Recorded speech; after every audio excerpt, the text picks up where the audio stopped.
Ah, la stratégie de communication.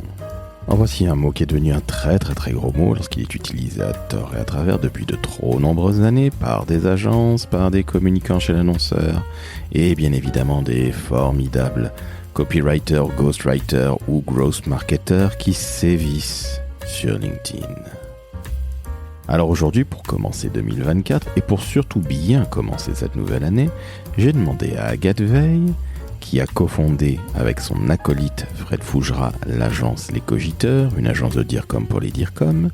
Et bien justement, j'ai demandé à Agathe, qui après 15 ans de DIRCOMie, si je puis dire, a monté son agence et va vous parler enfin, avec des mots simples, avec beaucoup de bon sens, comme je l'aime, de la stratégie de communication.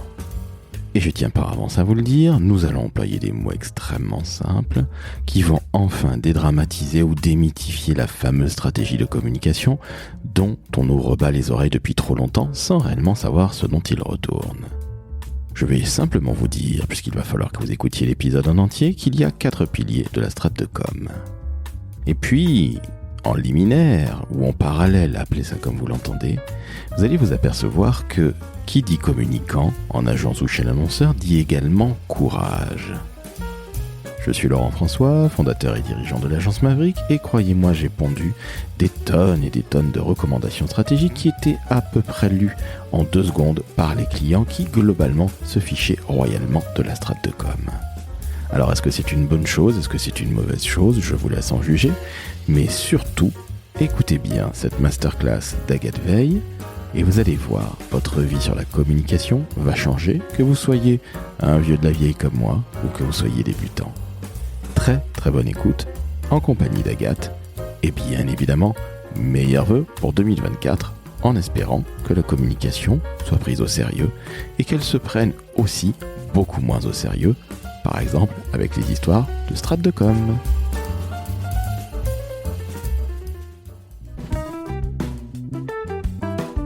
Le décodeur de la communication, un podcast de l'agence Maverick. Salut Agathe. Salut Laurent. Comment ça va? Et toi? Eh bien écoute, ça va bien. Et ça tombe bien, puisque tu es maintenant chez les Cogiteurs. On s'est connus chez Foncia. Tu travailles avec Monsieur Fougera qui n'est pas là. Ça rime, tout ça, c'est magnifique. Allez, je vais te demander de te présenter. Évidemment, Agathe Veil, vous la connaissez parce qu'elle parle évidemment très souvent sur les réseaux sociaux. Elle est passée dans le décodeur de la communication. Mais présente-toi en quelques mots, s'il te plaît. Et puis après, on va rentrer dans le vif du sujet qui s'appelle stratégie. Pas le canard. Le quotidien de notre métier. Je te laisse te présenter en une petite minute, s'il te plaît, Agathe. Alors moi, je suis Agathe Veil et j'ai 15 ans de direction de communication derrière moi. Et ça fait un bout de temps qu'on se demande justement avec Fred, qui était mon patron pendant très longtemps, si on ne passerait pas du côté agence. Parce qu'on s'est rendu compte que en travaillant dans les directions de communication, il y avait un énorme manque dans le côté agence, puisqu'elles sont très intéressantes, elles ont un autre point de vue, etc. Mais en fait, elles ne connaissent pas le monde de la direction de la communication de l'intérieur. Donc nous, on a créé Cogiteurs, qui est une agence de DIRCOM au service des DIRCOM, et qui sont des DIRCOM, donc nous, qui nous mettons à disposition d'autres DIRCOM pour les accompagner, soit parce qu'ils manquent d'une compétence, soit parce qu'ils manquent d'une ressource. Voilà, et en tout cas, nous, ce qui est très intéressant avec nous, c'est que on connaît le monde de l'intérieur, on connaît le monde de l'entreprise de l'intérieur, les organisations, que ce soit les organisations publiques ou les organisations privées, on les connaît de l'intérieur. Donc on sait bosser avec des DRH, on sait bosser avec des financiers, on sait bosser avec des DG sur des véritables problématiques de communication. Donc on n'est pas tant une agence comme les autres, on est plus des DIRCOM délégués qu'on vient chercher pour une problématique particulière. Un réseau d'agences qui nous accompagne ensuite sur l'exécution, parce que réfléchir, et c'est très bien, mais pour nous, on est convaincus qu'il faut agir derrière. C'est-à-dire qu'il faut imaginer une stratégie avant de mettre en place des outils. Ça, c'est extrêmement important pour nous. Et je pense que c'est vraiment le sujet qui nous réunit aujourd'hui tous les deux. C'est que nous, on met en place du conseil en communication corporate, pour améliorer l'image, la notoriété, pour accompagner sur des problématiques de plateforme de marque, de problématiques éditoriales, de transition, de transformation d'entreprise, transformation digitale. Tout ça, on le fait et on l'accompagne en termes de conseil. Et ensuite, une fois que le conseil a été mis en place, c'est des recommandations stratégiques concrètes pour pouvoir faire des plans d'action. Recommandation stratégique. Allez, on rentre dans le vif du sujet. La recommandation stratégique, la fameuse recostrat, je m'en suis cogné des tonnes et des tonnes, je m'en cogne. Dieu merci beaucoup moins chez Maverick parce que je n'ai aucunement l'intention de perdre du temps avec ça. Perdre du temps avec ça, tu vois, j'en bafouille, ça m'énerve. Non mais c'est la fatigue. Trêve de plaisanterie, la plupart des annonceurs ont toujours besoin, les entreprises, qu'elles soient publiques ou privées ou quelque organisation que ce soit, ont besoin d'être rassurées par une recommandation stratégique. Et c'est toujours pareil. Le rappel du contexte, les objectifs, la problématique, et après, on essaie de faire défiler soit des créations, soit une fameuse stratégie des moyens. Bon, ok, c'est sympathique, mais ça gonfle tout le monde, y compris le prospect et le client, hein. Donc on va arrêter. Parle-moi de stratégie comme toi tu la vois, parce que tu la vois autour de 4 piliers que je trouve très intéressants, et nos auditrices et auditeurs, qu'ils soient jeunes ou moins jeunes, vont enfin trouver quelqu'un qui a du bon sens. Ça suffit. Nom d'une pipe. Absolument. Mais c'est vrai, en fait, ce qui est très compliqué dans les entreprises, c'est que soit on veut faire des outils, on veut faire un joli PowerPoint, on veut faire une page Insta, etc. Soit on veut faire des stratégies. Et quand on dit stratégie, souvent on imagine qu'il faut des tonnes de pages. Sauf que, selon moi, selon les cogiteurs, une stratégie se mesure absolument pas en nombre de pages, mais en efficacité. Et une stratégie, c'est pas juste un plan d'action, c'est ni une théorie dans le vide, ni juste un plan d'action. Une stratégie pour moi, comme tu dis, c'est 4 points. C'est d'abord savoir l'intention de communication. Alors, je t'arrête tout de suite. Qu'est-ce que c'est que l'intention de communication ? C'est ce que tu veux dire ? L'intention de communication, c'est pourquoi. C'est pas encore le message. C'est pourquoi on communique. C'est quoi le but ? C'est quoi l'objectif ? Est-ce que c'est pour recruter des gens ? Est-ce que c'est pour valoriser financièrement la boîte ? Est-ce que c'est pour se protéger en cas de crise ? C'est l'intention. C'est comment on peut servir la stratégie de l'entreprise via une stratégie de communication. C'est quoi qu'on veut faire derrière ? Qu'on veut atteindre ? Alors, tu es en train de me dire que la stratégie de communication ne remplace pas la stratégie de l'entreprise ? Alors, certainement pas. La stratégie de communication accompagne la stratégie d'entreprise, mais la remplace pas. Alors, soit on pense que la communication, c'est inutile, soit on pense que c'est magique.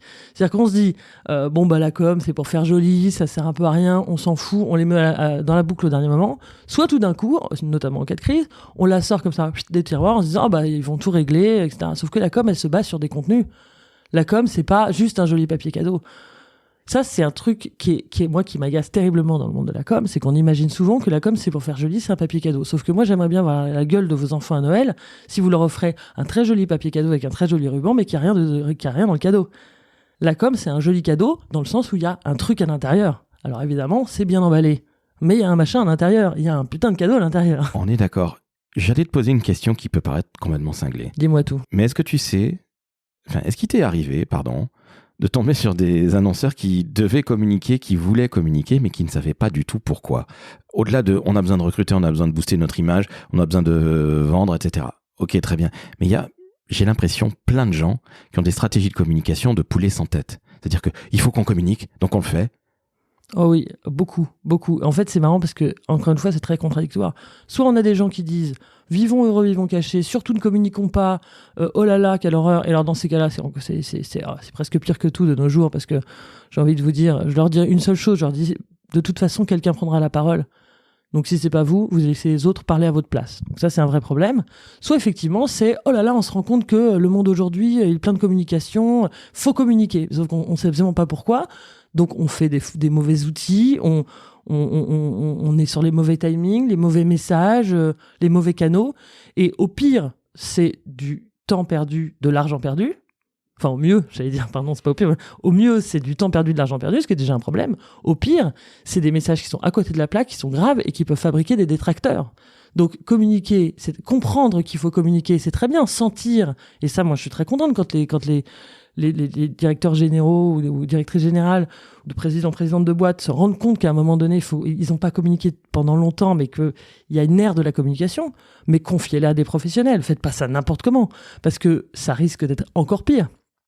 Donc, il y a un moment donné, oui, se rendre compte qu'on communique, avoir la sensation qu'il faut communiquer, c'est très bien, mais on ne dirige pas une entreprise avec des sensations et des sentiments. On le dirige sur des expertises et des compétences. Donc, si vous êtes responsable de com ou DG ou président ou présidente et que vous avez la sensation qu'il faut communiquer, prenez des professionnels de communication. Si vous avez le sentiment que vous avez une dent qui va pas bien, vous allez pas l'arracher vous-même, vous allez chez le dentiste, vous prenez un expert. C'est pareil pour la communication. Sauf que la com a toujours été très longtemps, et c'est encore le cas je pense, pas considérée comme une expertise. Ça a été considéré comme un truc que les gens avaient en plus. T'aimes bien téléphoner, t'aimes bien la com. Insupportable.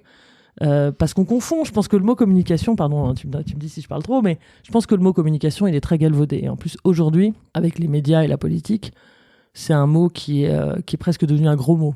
Et ça, c'est un vrai problème pour nous, les communicants, parce que justement, c'est devenu un mot faire de la com. Il fait de la com, ça veut dire il fait dans le vide, il dit un truc dans le vide. Ça, c'est un énorme problème. Ça veut dire qu'il est en train de brasser de l'air, ou il ou elle brasse de l'air. En com politique, c'est un coup de com. C'est absolument insupportable. Et en effet, tu as raison, ça nous tire une balle dans le pied. Et si derrière, on ne sait pas nécessairement pour quelle raison objective on doit communiquer, eh ben on finit par faire peut-être au mieux des jolies choses, au pire des daubes. Bah oui, en fait, j'ai l'impression que beaucoup d'entreprises, d'organisations communiquent pour se donner bonne conscience. En fait, qu'elles communiquent en se disant au moins j'aurais fait quelque chose. Donc je peux me regarder dans le miroir, enfin j'exagère un petit peu, parce que c'est pas non plus un dilemme moral, mais je peux me regarder dans le miroir parce qu'au moins j'aurais essayé. Au moins j'aurais fait quelque chose. Donc si jamais ça marche pas, si jamais ça rate, c'est pas ma faute, parce que j'ai fait quelque chose. Sauf que faire quelque chose, faire n'importe quoi, c'est très bien, ça donne bonne conscience, mais en réalité ça sert strictement à rien. Donc à un moment donné, là on en revient à la stratégie, il faut vraiment, vraiment prendre du temps pour en gagner. Moi, ça, je le dis très souvent. Créer des outils sans y réfléchir, c'est plus rapide que de réfléchir à une stratégie de communication, mais c'est beaucoup moins efficace. Donc, je le dis souvent, il faut prendre du temps pour en gagner. Il faut prendre un tout petit peu plus de temps parce qu'une stratégie, ça ne fait pas non plus 100 ans à se fabriquer. Hein. Mais il faut le faire parce que il faut, 1, penser à ses intentions, pourquoi on communique. 2, comprendre l'audience, la personne à qui on veut adresser le message. 3, trouver le bon angle, le bon message à adresser, et ça se base sur des contenus desquels on extrait la bonne émotion pour pouvoir convaincre, pour pouvoir embarquer cette cible, et ensuite, et seulement ensuite, et c'est le 4e point, les outils, le plan de communication. J'en reviens à l'essentiel. Beaucoup de gens n'osent pas mettre en place une stratégie de communication parce qu'à un moment, c'est engageant. Parce qu'à un moment, il faut prendre des risques et il faut savoir dire à notre direction générale, lorsqu'on est évidemment aux responsabilités à la communication, voici pour quelles raisons nous allons parler. Alors si c'est recruté, globalement tout va relativement bien. Après arrivent les ennuis avec un DRH qui globalement ne comprend rien à la communication. Mais ça, c'est une autre paire de manches. Oh oui. Ça, c'est le mec qui a fait des années de marque employeur qui vous parle. De communication employeur, oui, qui est souvent la chasse gardée du DRH alors que c'est pas son travail.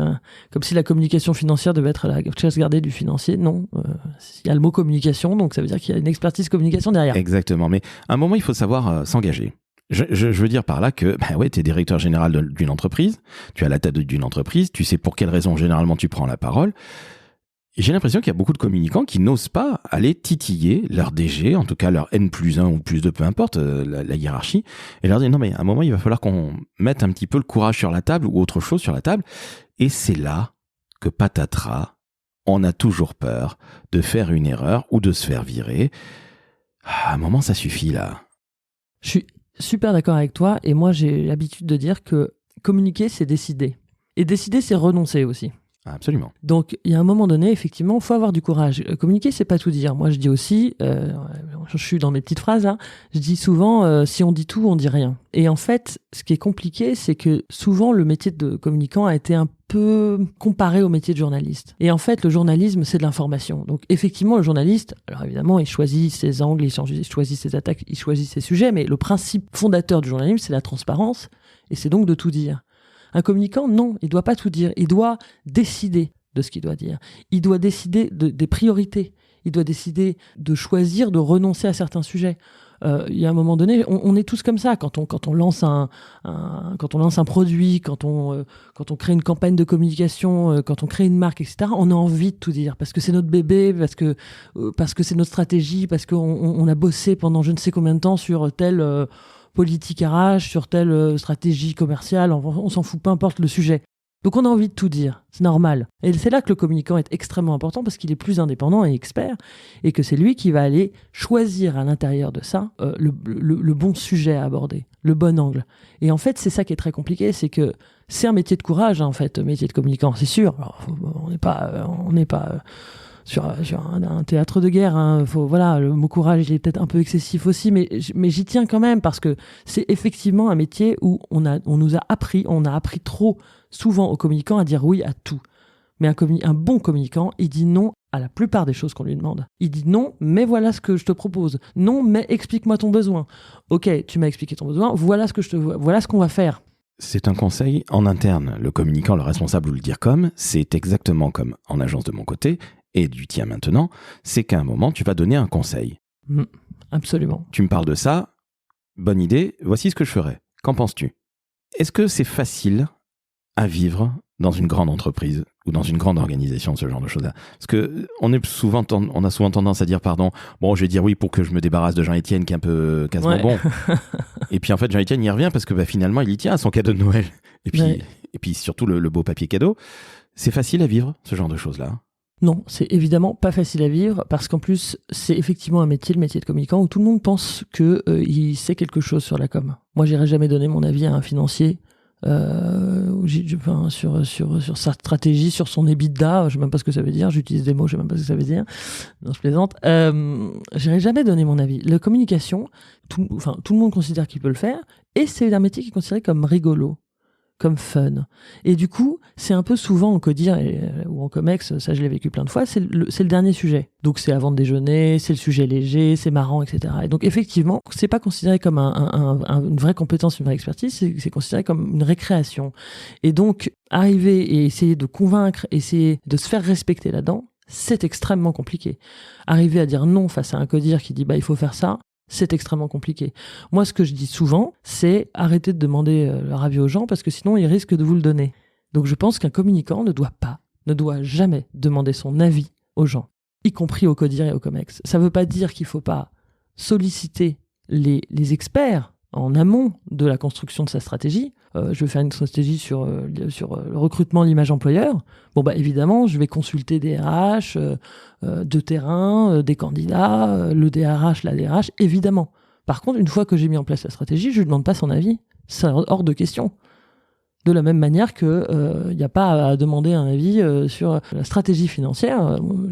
Aucun DAF ne m'a jamais demandé mon avis sur ça. Donc je ne lui donne pas. Donc ne demandez pas leur avis aux gens, sinon ils risquent de vous le donner. Alors on est bien d'accord, c'est un peu la grosse problématique des gens qui veulent faire finalement un plaisir à tout le monde. Et à un moment, un directeur de la communication, c'est un dirigeant. J'insiste. Et c'est pour ça que je suis un peu plus brutal que toi, parce que moi je suis du côté entrepreneuriat et toi tu l'es aussi. Tu as longtemps été salarié et maintenant tu es du côté entrepreneuriat avec Fred. Et ce que je trouve incroyable, c'est que justement il faut avoir ce courage. Alors on est bien d'accord Agathe, on n'est pas en Israël, on n'est pas non plus en Ukraine, toute proportion gardée. Soyons bien clairs là-dessus. À un moment, il va falloir savoir dire non, il va falloir mettre les ovaires ou le reste sur la table, parce que ça n'est pas possible. Parce que c'est le meilleur moyen de ne jamais être pris au sérieux et d'être toujours le côté un peu fun. C'est le dernier truc du comex dont tu parlais. Dis donc, ma petite Agathe, vous nous ferez un petit événement avec des jolies hôtesses et du bon champagne. On vous remercie, en très bonne année. Quelle horreur. Exactement. Mais donc, à un moment, il faut savoir très clairement dire aux gens, vous vous engagez dans une communication. Il va y avoir évidemment des outils que vous verrez, ça c'est facile à juger. Il y aura du j'aime pas, mais bon, ça c'est la vie, ça fait partie de notre job. Mais à un moment, la stratégie, elle doit être là. Qui dit stratégie, dit évidemment le pourquoi, mais dit aussi les cibles. Et là, j'ai l'impression extrêmement désagréable que beaucoup d'entreprises, beaucoup d'organisations, donc on parle du public et du privé, ne connaissent pas les gens auxquels ils veulent s'adresser. C'est hallucinant. Comment ça se fait, mon sang ?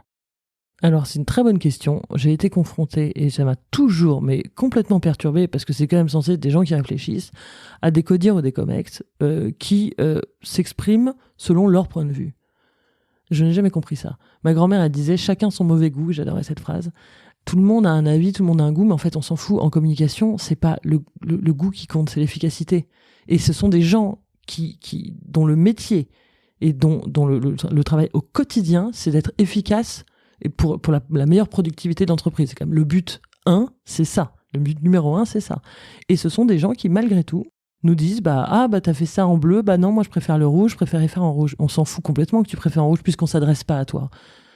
Je veux dire, tu me demandes de faire une campagne pour recruter des jeunes femmes intéressées par l'environnement et le digital, je dis n'importe quoi, et toi, mâle blanc de codir, tu me donnes ton avis, je m'en fous, ça ne m'intéresse pas. C'est fou à quel point ce sont des gens qui sont censés réfléchir, mais qui aiment tellement donner leur avis, qui n'ont aucune empathie, aucune capacité, je suis d'accord avec toi, à se projeter, à comprendre les cibles. Mais encore une fois, c'est pas leur métier. C'est pour ça qu'il faut faire confiance aux communicants. C'est notre métier à nous de s'intéresser, de comprendre les cibles. C'est pas le leur. Il faut juste qu'ils acceptent de, tu me pardonneras le terrible expression, de fermer leur grande gueule. Je suis tout à fait d'accord avec toi. Mais c'est aussi à nous de savoir la fermer. Soyons bien clairs.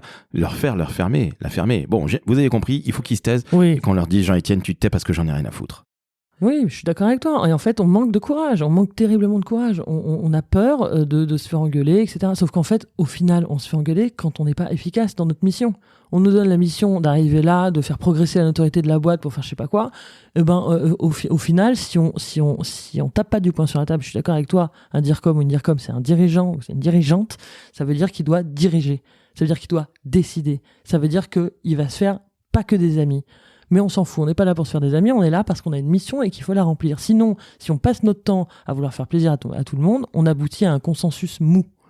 Et il n'y a rien de pire en communication qu'un consensus mou, parce que sinon, on dit la même chose que tous nos concurrents, et donc il suffit de changer le logo, et en fait, on ne sait même plus dans quelle entreprise on est. Merci bien, pas pour moi. Notre job, c'est justement de faire en sorte que nos clients ne ressemblent pas à ceux d'en face ou d'à côté, les concurrents. Et cette espèce de consensus dont tu parles est insupportable, parce que souvent, on va pas trop prendre de risques, on le fait quand même. Il faut bien qu'on communique, il faut bien dépenser un peu de pognon.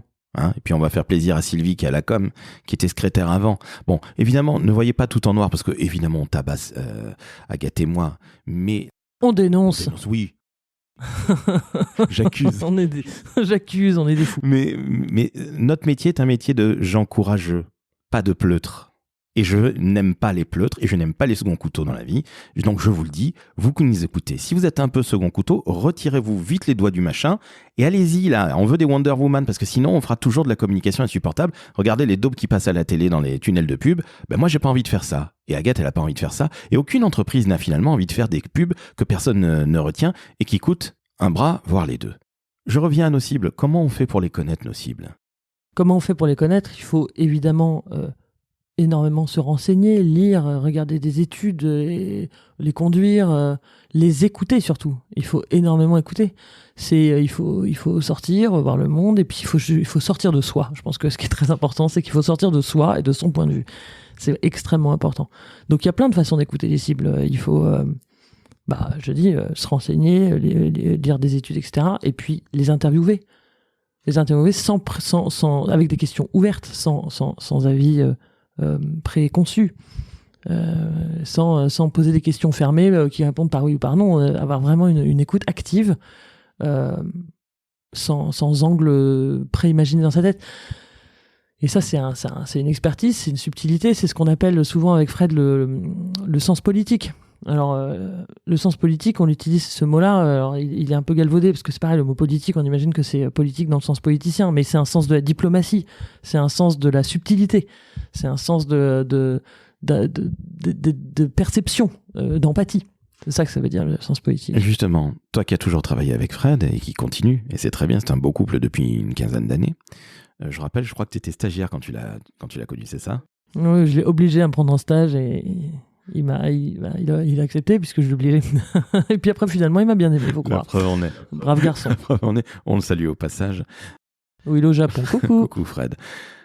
Est-ce qu'il t'est arrivé justement dans toutes tes expériences ? Parce que tu as fait des métiers très différents, en tout cas des secteurs très différents. Tu as fait du pétrole, Foncia dernièrement. Tu es passé par Elior, donc la Resto Collective. T'est-il arrivé ? L'ingénierie, Altran, le secteur bancaire, Société Générale. Absolument. Donc, tu en as vu des secteurs. Oh oui. À chaque fois, est-ce que tu es allé justement pour connaître ces cibles, tes cibles ? Est-ce que tu es allé sur le terrain ? Essentiel, évidemment. Évidemment, aller sur le terrain. Parce que, et d'ailleurs, c'est quelque chose qui est assez courant dans les entreprises. On reproche souvent les tours d'ivoire des services support, comme on dit, même si je déteste ce mot, service support. Je pense que ça devrait être des services stratégiques plutôt que des services support. Et on reproche souvent à ces gens-là qui sont dans des grandes villes, souvent à Paris, de ne pas connaître les cibles, etc. C'est extrêmement important de bouger sur le terrain, de rencontrer les gens. Et même le middle management, d'aller dans les réunions de middle management de régions ou de pays, c'est extrêmement important. En plus, moi, dans les boîtes dans lesquelles j'ai été, Géoservice, c'était une vingtaine de pays, puis Schlumberger encore plus. Je sais plus combien c'était, ou une vingtaine de pays aussi chez Altran. Donc évidemment, il faut aller à la rencontre des gens et il faut y aller avec le plus de simplicité possible aussi, parce que pas avec une espèce de délégation de service. De toute façon, moi, j'aime bien parler avec les gens, j'aime bien que ce soit simple, etc. Et de toute façon, il faut aimer ça. Quand on est communicant, il faut aimer parler avec les gens et leur parler normalement, vraiment, et pas avec des grands chevaux de tour d'ivoire, je suis à la DIRCOM, etc. Non, c'est sûr qu'il faut aimer les gens. Il faut aimer les gens, et puis il faut aussi savoir, quelque part, mettre les mains dans le cambouis. Aller sur le terrain, certains vont détester ça. Moi, je trouve que dans notre métier de communicant, c'est ce qu'il y a de plus fantastique. C'est là qu'on comprend tout ce qui se passe et tout ce dont on va pouvoir retirer la fameuse quintessence. C'est là qu'elle se trouve. Ouais. Je suis d'accord. Après, il y a beaucoup de communicants qui confondent aller sur le terrain, s'intéresser aux gens, parler aux gens et aimer papoter. Et ça, c'est vraiment terrible parce que ça continue à conduire une mauvaise image de la communication. Parce que souvent, on se dit « Ah bah ouais, t'aimes bien téléphoner, t'aimes bien papoter, donc t'es un bon communicant. » Non, communiquer, c'est pas papoter. C'est pas pareil. On a dit écouter. Discuter avec les gens, c'est pas se raconter nos vies. Moi, je connais pas la vie des gens sur le terrain, la vie personnelle, je veux dire. On peut, parce que c'est sympa, on déjeune ensemble, on se raconte nos vies, et c'est marrant. Mais connaître les gens, c'est connaître leurs conditions de travail, leur métier au jour le jour, quoi ils font face, quelles sont les problématiques vraiment du terrain. C'est pas savoir ce que tu as offert à ton enfant à Noël, etc. Donc ne confondons pas écouter et papoter. Merci. On est bien d'accord. Communiquer, c'est pas simplement avoir de la tchatch. Oh no. Communiquer, c'est avant tout écouter. On a 2 oreilles et une bouche, donc autant s'en servir dans la juste proportion de la nature qui nous a fait. 3e grand point, alors qui est encore plus complexe. On a parlé évidemment du pourquoi, la raison pour laquelle on va communiquer. On vient de parler de nos cibles, les gens auxquels on va s'adresser. 3e point, l'angle.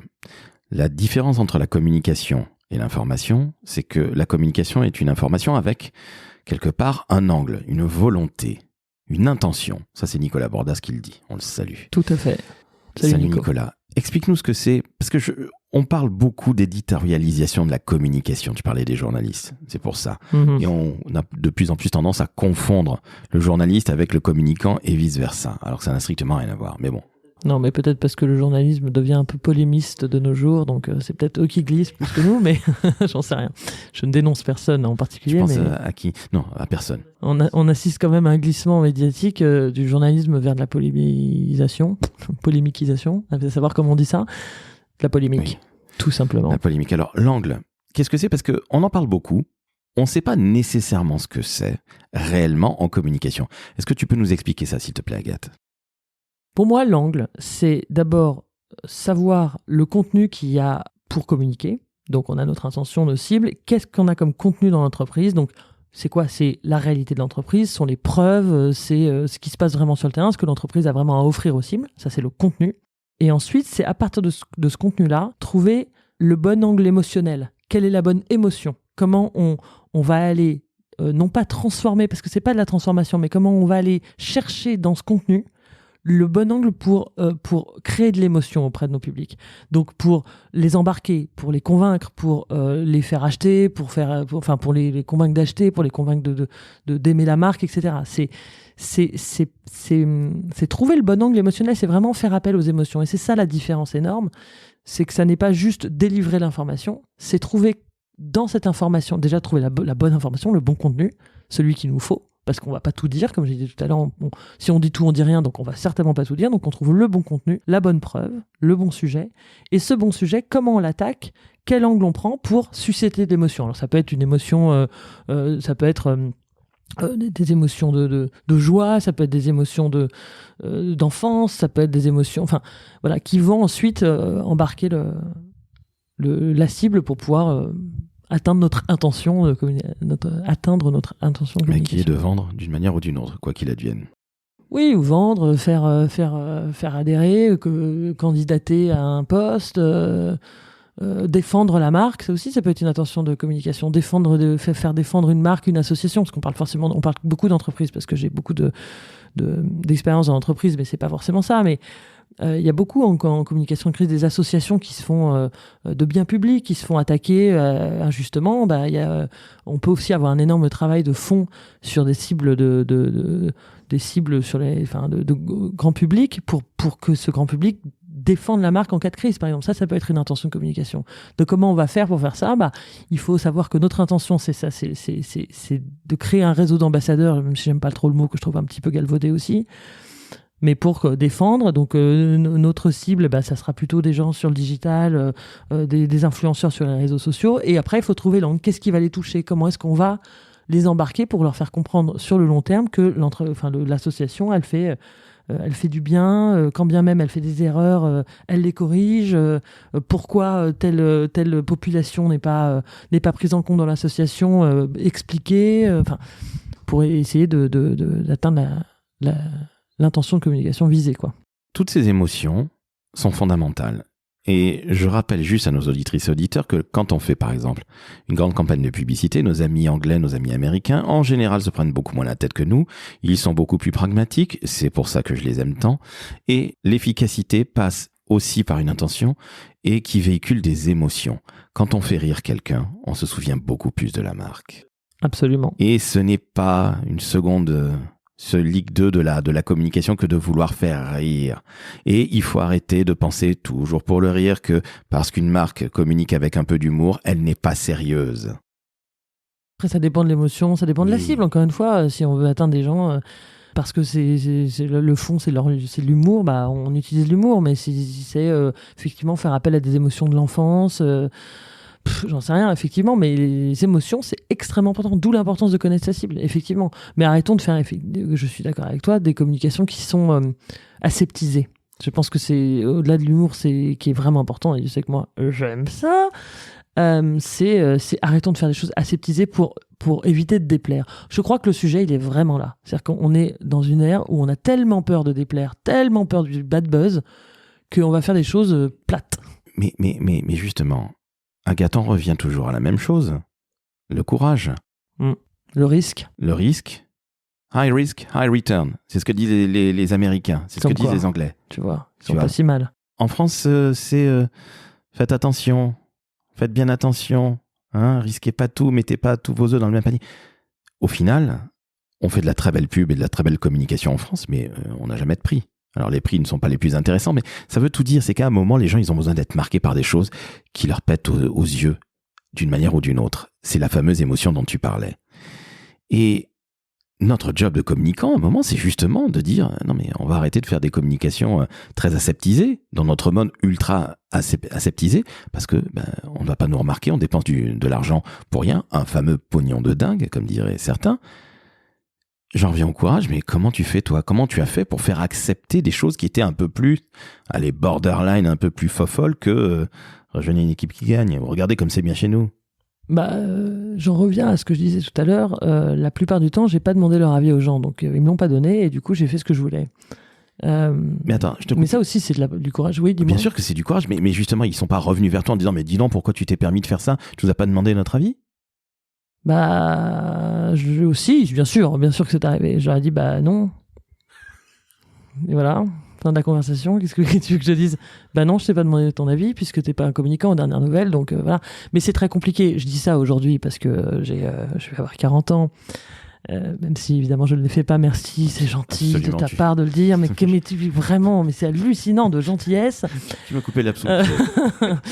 Et que j'ai un petit peu de bouteille maintenant, pas énormément, mais un petit peu quand même.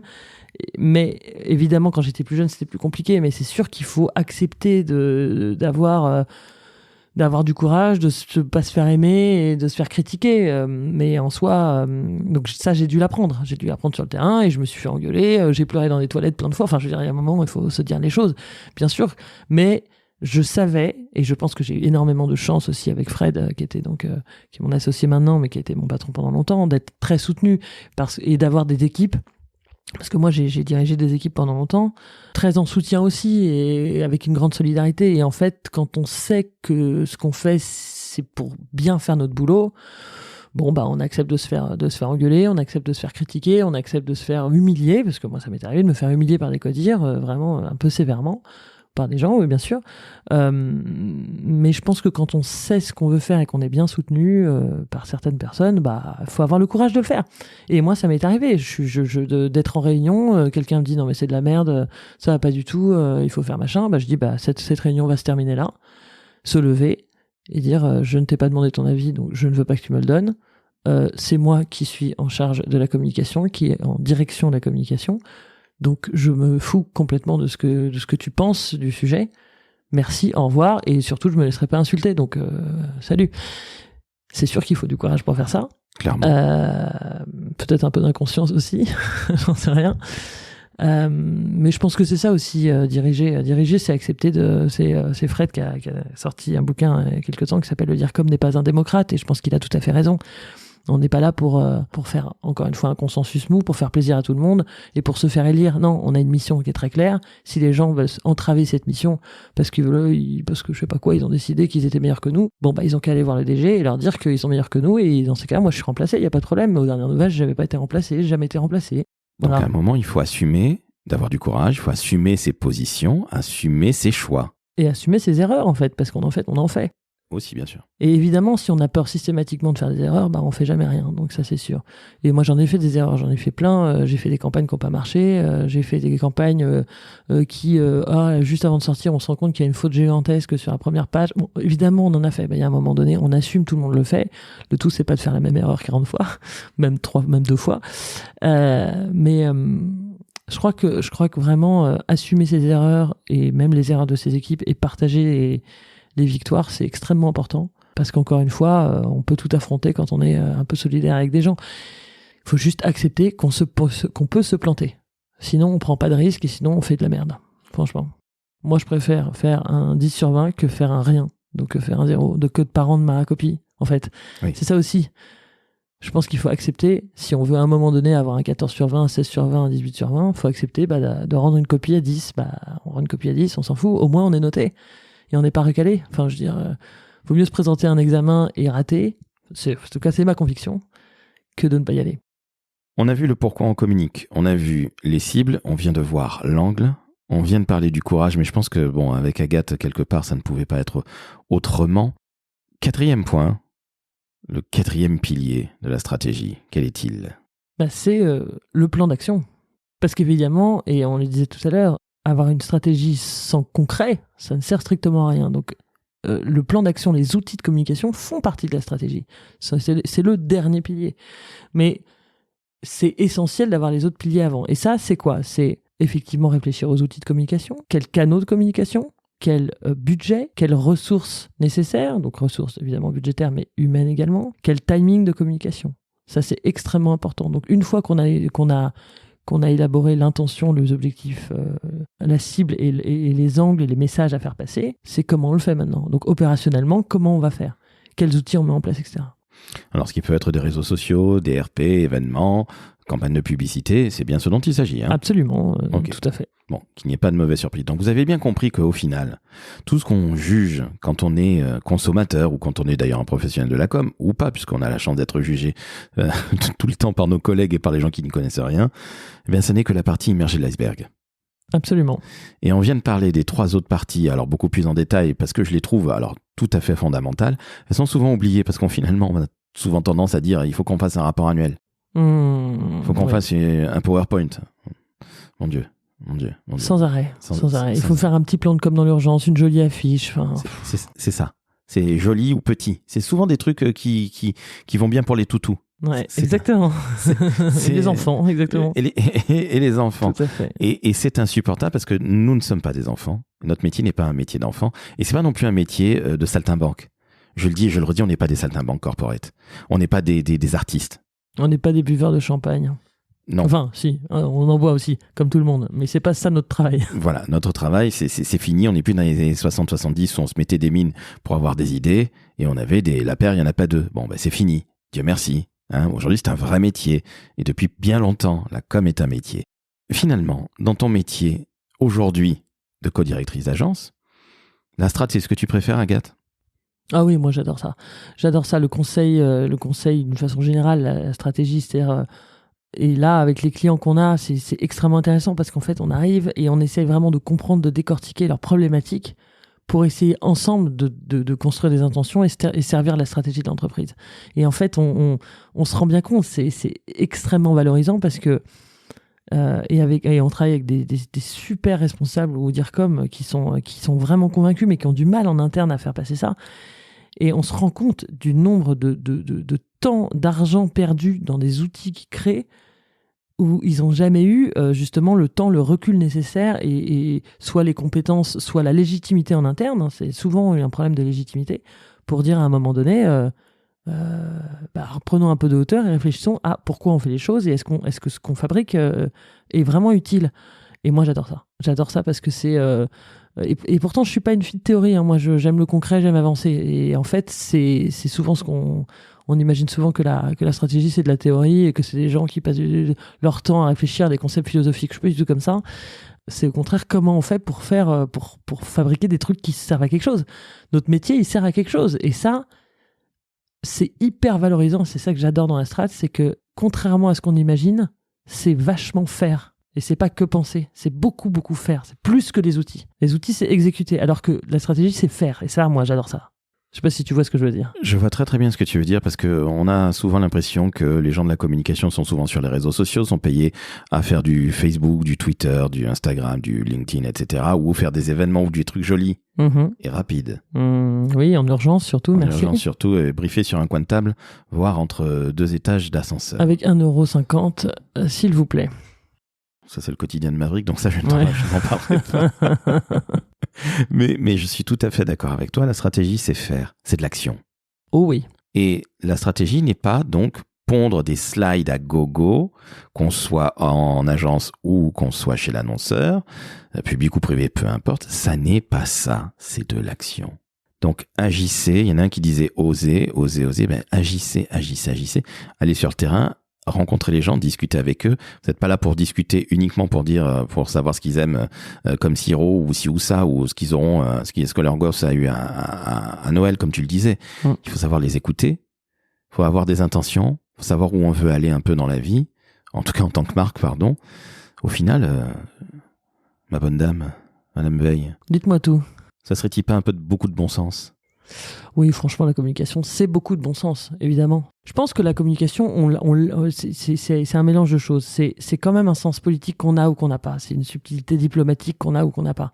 Est-ce qu'on a le cerveau câblé pour aimer comprendre, pour aimer décortiquer, etc. Quand même, il y a quelque chose d'inné qu'on doit avoir quand on est communicant. Mais c'est énormément de bon sens et c'est énormément de travail, en fait. C'est beaucoup, beaucoup de boulot. C'est pas une idée, c'est ce que tu disais tout à l'heure, c'est pas une idée sur un coin de table, la com. Alors évidemment, il faut avoir des idées, il faut être créatif. Mais ce qui est très compliqué avec le métier de communicant, c'est un peu comme le métier d'architecte. C'est des métiers qui sont à la fois extrêmement créatifs et extrêmement mathématiques, en fait. On a l'idée que c'est que créatif et que c'est que la bonne idée, que c'est que le mot rigolo, l'accroche sympa, le visuel chouette, le bon point d'humour, etc. Mais en fait, c'est énormément de taf derrière. C'est beaucoup de plomberie, comme on aime à dire avec Fred. C'est beaucoup, beaucoup de plomberie, en fait. L'iceberg, c'est la très bonne analogie, hein, c'est exactement ça. C'est en fait, pour que le bout de l'iceberg il tienne debout, il y a des racines derrière. Bon, analogie, arbre, iceberg, on s'en fout, la terre, la mer. T'as compris. Non, mais on est bien d'accord, c'est exactement ça. C'est-à-dire que ce qu'on voit, la jolie affiche, justement, ou la belle campagne de pub, ou la belle campagne réseaux sociaux, peu importe, ou le bel événement, c'est avant tout de la réflexion, mais aussi beaucoup d'action. Et c'est tout ce qu'on ne voit pas. Et finalement, pour en arriver à faire une signature ou un bon mot, il a fallu des mois pour réfléchir en interne, avec ses clients qu'on a pu écouter, avec les collègues, pourquoi pas avec une agence ou des prestataires ou en tout cas des partenaires, pour arriver à ça. Et on se dit, ça a l'air facile. Bah oui. Un des meilleurs exemples, je trouve, c'est les relations presse. Les relations presse, faut pas imaginer que tout d'un coup, on est une entreprise et qu'on va faire un communiqué de presse alors qu'on n'a jamais parlé à un journaliste avant et que tout le monde va se précipiter dessus en disant c'est merveilleux, ça va faire la une de Libé, du Monde et du Figaro et de tout le monde. Eh ben non, les relations presse, c'est du temps, c'est du temps de relation, de pédagogie avec les journalistes pour essayer de leur expliquer. Ils reçoivent je ne sais combien de communiqués de presse par jour, donc si Agathe Veil tout d'un coup leur envoie un communiqué de presse alors qu'ils n'ont jamais entendu parler de moi, de toute façon ils vont même pas le lire. Donc quand bien même je serais Agathe Veil une marque connue, Apple, j'en sais rien, .com, ils ne le liront pas. Il faut qu'ils me connaissent, il faut que je sois crédible, que je leur ai apporté du contenu, une histoire. Faut pas que j'ai juste un truc à vendre, surtout pas. Donc c'est énormément de travail, de temps, pour qu'à un moment donné, quand on a quelque chose à dire et une histoire à raconter et pas un truc à vendre, j'insiste là-dessus sur la relation presse, c'est important, le journaliste, au moins il lit, il regarde, et il nous appelle, il écoute et il essaie de voir s'il a une histoire à raconter derrière. C'est pas juste un communiqué de presse, ça n'existe pas. Donc pour moi, un communiqué de presse pour dire ça, Très bien, on se donne bonne conscience, comme on disait tout à l'heure. On l'a fait, on l'a publié sur le site web. Ça sert à rien, personne ne va le voir, mais oh là là, bravo, on a fait un super travail. Non. Si on veut qu'un journaliste lise notre communiqué de presse parce qu'on a un truc à dire, encore une fois, une histoire à raconter, il faut énormément de travail en amont. C'est exactement ça. Très belle analogie avec les relations presse. On va saluer Nadjet B. Ah, Nadjet B. Nadjet B, la fameuse. Mais en effet, notre métier de communicant, c'est pas du tout un métier où c'est uniquement fun. Ça l'est, fort heureusement, comme dans tous les métiers d'ailleurs. Chacun met le fun dans son métier. Je pense que les finances, ça peut être très drôle. Il suffit d'être drôle. Hein. Je sais pas, il y a un moment, si les gens sont chiants, c'est pas leur métier. Hein. Et ça me fait toujours marrer. Les gens qui disent « Ah, j'aurais bien aimé faire de la com, ça a l'air fun. » T'avais qu'à en faire. Enfin, qui t'a interdit, qui t'a obligé à faire un métier chiant? Personne, aux dernières nouvelles. Donc si t'es fun, mets du fun dans ton boulot. Hein. Arrête de m'emmerder. On est d'accord. Mais il n'y a pas que ça, comme tu le dis très justement. On peut être fun en étant comptable. J'en ai connu 2. Oh oui. J'en ai connu 2, c'est pour te dire. Et au-delà de la blague, justement, c'est que notre métier, c'est énormément de boulot. Donc, si vous pensez que la com, c'est super sympa parce qu'on est créatif, hein, on voit souvent le métier de créatif en agence de pub, 99 francs ou je ne sais quelle connerie. C'est pas ça. Connerie. Voilà, exactement. C'est pas Mad Men. On n'est plus dans les années 60, on boit pas des whisky à 16h. On attend 18h. On n'est pas des sauvages quand même. Exactement. On arrête sur les clichés, les fantasmes. La com, c'est pas un métier vite fait où on te fait vite fait une affiche et un joli événement. 3, c'est beaucoup de travail. Donc si vous n'avez pas trop envie de bosser, si vous avez pas trop de courage, et si vous avez un cerveau qui est plutôt mal foutu, faites pas de la com. Ah non. Non, faites autre chose, ça c'est clair. Faites autre chose, exactement. Et en plus, c'est un métier qui est comme il est pas très légitimé, comme les gens le considèrent souvent comme un métier que tout le monde peut faire. Il faut aussi se charbonner et se remonter les manches pour crédibiliser le métier, quoi, et pour se faire entendre. Un directeur financier, il n'aura jamais quelqu'un qui dit on s'en fout, ton sujet c'est à la fin de la réunion. Ah mince, pardon, on n'a pas eu le temps de le faire, machin, jamais. Alors qu'un communicant, il faut avoir un peu plus de... Qu'on appelle ça le truc quand on court là, tu sais, quand tu cours longtemps là, oui, ça s'appelle déjà avoir sport à la con là. Oui, je sais pas, je ne fais pas endurance. De l'endurance. Putain, dur. Oui, pardon, de l'endurance, mais évidemment. Et je rajoute aussi une chose importante qui me tient énormément à cœur. Notre métier est très féminin. Dans les comex, dans les codires, il y a beaucoup de messieurs et on a plutôt tendance à croire que la fille de la com, déjà, elle fait un métier pas très intéressant ou pas très important, les 5 dernières minutes. Ouais. Et en plus, si c'est une nana alors qu'il n'y a que des mecs, forcément, elle va raconter des conneries. Ça c'est sûr que moi j'ai été confrontée souvent à ça. Le fait d'être une femme, le fait d'être plus jeune aussi, ça m'est arrivé souvent. J'étais dans des codires, j'avais à partir de 28 ans, je crois, comme ça. Et donc une jeune femme blonde.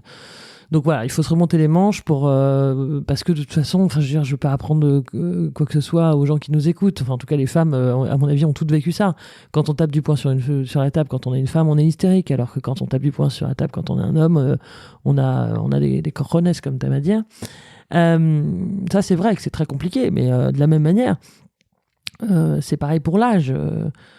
C'est pareil pour la couleur de peau, c'est pareil pour les convictions politiques. Enfin, je veux dire, bon, évidemment, on ne sait pas pour qui on vote en regardant notre tête, alors qu'on sait si on est une femme et on sait si on est noir. Donc, c'est vrai que c'est des conditions de minorité, même si je ne compare pas les deux, c'est incomparable. Mais c'est des conditions de minorité qui sont complexes et qui font qu'on a un peu plus de boulot encore, de crédibilisation. Voilà. C'est d'autant plus important d'être courageux, c'est d'autant plus important de faire valoir ses convictions, parce que sinon on est relégué à un rôle d'exécutant et finalement on répond pas aux missions pour lesquelles on a été recruté, et donc en fait effectivement on sert à rien. Et donc au final, si vous avez été recruté et qu'au bout de 2 ans vous avez dit oui à tout le monde en faisant que des trucs absolument inutiles, oui, vous n'avez pas de résultat, donc vous restez la nana de la com qui sert à rien. Donc, à un moment donné, c'est vrai qu'il y a un énorme plafond de verre. C'est vrai que c'est compliqué. J'ai été confronté à ça. On a été toutes, je pense, confrontés. J'espère pas toutes, mais enfin, beaucoup, on a été confrontés à ça. Mais on peut pas s'arrêter à ce truc-là. Parce que si on s'arrête à ce truc-là, on continue à véhiculer cette image-là. Alors, c'est facile à dire quand on a le soutien. C'est moins facile quand tous les jours on est humilié. Donc, c'est évidemment pas une leçon que je donne, mais c'est sûr que ça aide pas à s'écraser. S'écraser n'aide pas à la cause, hein, c'est sûr. Mais bon. Pas facile à faire. Non, mais je crois que de toute façon, le principe dans la vie, c'est de ne pas se laisser écraser. Surtout lorsque tu es issu d'une minorité, qu'il soit visible ou pas, comme on disait il y a quelques années. Donc, oui, quand on est une femme, quand on est dans la com, quand on est dans une grosse boîte avec un comex où il y a que des mecs, eh bien, à un moment, si vous passez dans les 5 dernières minutes et qu'en plus, ces mecs-là sont en train de regarder déjà leur mobile parce qu'ils ont la dalle ou parce qu'ils ont rien à faire de ce que tu fais, eh bien, ça va être difficile. Mais en même temps, soyons très très clairs, on fait le plus beau métier du monde, Agathe, on est bien d'accord. Ah, mais moi j'adore mon métier, c'est un super métier, c'est extrêmement intéressant, ça peut vraiment faire la différence dans une stratégie d'entreprise. C'est un métier qui touche à plein de choses, c'est vachement intéressant parce que quand on fait une campagne d'image employeur, on est avec les RH, quand on fait de la com financière, on est avec les DAF, quand on fait, je sais pas moi, de la com interne, quand on fait... Enfin, il y a de la com commerciale, on est avec le marketing. Enfin, c'est extrêmement intéressant, diversifié. Je trouve qu'il n'y a aucun jour qui est vraiment pareil. Le monde change évidemment de façon absolument incroyable. Évidemment, avec les réseaux sociaux, le glissement enfin même les glissements idéologiques, etc. Qui sont, je pense, à déplorer terriblement, mais en tout cas, des nouvelles consciences aussi qui se font sur des sujets sociaux qui sont extrêmement importants, le droit des femmes, la lutte contre le racisme, le handicap, les choses comme ça. Il y a aussi un éveil de ces consciences-là, et la com, elle est au cœur de ça. C'est hyper intéressant. C'est aussi des métiers de conviction, et moi je suis convaincue, moi qui suis pas je suis une femme convaincue, mais je suis pas une militante, dans le sens où je suis pas une militante d'association ou de terrain, je ne sais pas faire ça. Par contre, je suis militante interne dans les entreprises, et ça, j'adore ça. J'ai toujours aimé ça. Et c'est aussi notre rôle de communicant, d'aller tout d'un coup porter des convictions qu'on a, parce qu'on est à l'écoute du monde, je pense, quand on est communicant. Et donc, forcément, on est au cœur de bouleversements, et ces bouleversements-là, on peut les faire arriver dans l'entreprise. On a un rôle de transformation qui est énorme. Moi, j'adore mon métier pour ça. La communication, c'est pas uniquement un métier support ou une fonction support. Bon, ça l'est un peu de fait. Bon, le débat n'est pas le plus intéressant, mais surtout, on est une plaque tournante dans une entreprise ou une organisation. Une vraie fonction stratégique, oui, absolument. Ça dépend malheureusement des entreprises, mais d'une manière générale, je suis d'accord avec toi, c'est pas une fonction support, c'est une fonction stratégique, tu viens de le dire, et je vais juste faire un petit rappel, et on va conclure avec ça, que Coca-Cola, à un moment, en a eu marre d'investir en publicité et en communication. Je sais pas qui a eu cette très très bonne idée, mais Coca-Cola, la marque la plus connue du monde, a décidé à un moment d'arrêter pendant quelques jours ses investissements de communication, quels qu'ils soient. Au bout de 48 heures, les ventes ont baissé de manière drastique. Ah ouais, je savais pas ça. Si. Donc, juste pour vous rappeler à quel point la communication est fondamentale, c'est que même quand on est une marque comme Coca-Cola, qu'on décide de couper le budget communication, eh bien, ça se sent sur les ventes. Donc, la communication, même pour une marque comme ça, elle est absolument fondamentale. Donc, même si vous n'êtes pas Coca-Cola, que vous nous écoutez, si vous êtes en agence, si vous êtes chez l'annonceur, sachez que votre métier est un super beau métier. Il faut avoir du courage, il faut avoir des convictions. Moi, je tape un peu plus fort qu'Agathe, mais Dieu sait si elle tape fort elle aussi. Mais arrêtez d'avoir peur de tout, ça me fatigue. Donc, vous les annonceurs, un peu plus de courage. Nous, les agences, on va peut-être essayer aussi d'être un peu moins stratèges à 2 balles et être des vrais stratèges avec beaucoup de bon sens. Comme tu l'as très justement dit, merci pour tes 4 P, qui sont des 4 piliers, et non pas les 4 P du marketing, confère le Mercator. Bref, vous venez d'entendre une jeune femme formidable, bientôt 40 ans. Pas si jeune du coup, mais formidable, je ne peux pas dire le contraire, je suis extraordinaire. Vraiment, on est bien souvent tous d'accord. Et vous remarquerez évidemment l'humilité d'Agathe qui fait son charme. La connerie surtout. Mais en tout cas, vous venez d'entendre une vraie masterclass, que vous soyez débutant ou pas débutant. Notre métier de communication, c'est un métier de bon sens, de conviction, de courage et bien évidemment de stratégie. Et la stratégie, c'est pas uniquement phosphorer toute la journée. On n'est pas en train d'hiberner en réfléchissant, on agit beaucoup. Le bon sens, et au final, ça finit par quoi ? Par des résultats. Vous vous rendez compte ? Merveilleux. Réfléchissez et agissez. Exactement. Donc, merci à toi, Agathe. C'était absolument passionnant. Merci, Laurent. Je t'en prie. Donc, chères auditrices, chers auditeurs, vous venez d'entendre une femme modeste. Foiré. À bientôt, Laurent. Je t'en prie, très humble. Donc, évidemment, vous abonnez au podcast Le Décodeur de la Communication.